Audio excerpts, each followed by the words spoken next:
মৌমিতা দেখো, আজ সকালেই এই ভূমিকম্প অনুভূত হয়েছে তাইওয়ানে। মূলত তাইওয়ানে এই ভূমিকম্প অনুভূত হয়েছে এবং এই ভূমিকম্প যেটা মনে করা হচ্ছে যে 25 বছরের মধ্যে সবথেকে শক্তিশালী ভূমিকম্প এটা। কারণ এই ভূমিকম্পে তাইওয়ান তো কেঁপে উঠেছেই, তাইওয়ানের পাশাপাশি দ্বীপ রাষ্ট্রটি যে হিমালয়ান দ্বীপে মূলত এই ভূমিকম্প অনুভূত হয়েছিল। পরে রাজধানী তাইপেই সহ ফিলিপিন্স ও জাপান অব্দিও কিন্তু এই ভূমিকম্প ছড়িয়ে পড়েছিল। রিক্টার স্কেলে কম্পনের তীব্রতা ছিল 7.4।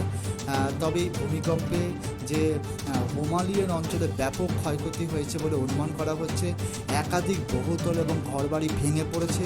এখনও অবধি কিন্তু 4 থেকে 5 জনের মৃত্যুর খবর পাওয়া যাচ্ছে এবং 100 জনেরও বেশি মানুষের জখম হওয়ার খবর পাওয়া যাচ্ছে।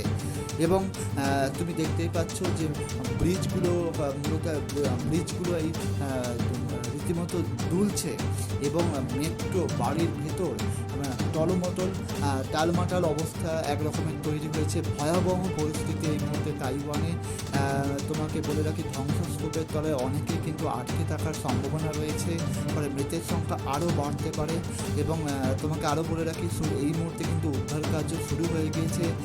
তাইওয়ান সহ ফিলিপিন্স ও জাপানেও কিন্তু জারি করা হচ্ছে সুনামি সতর্কতা।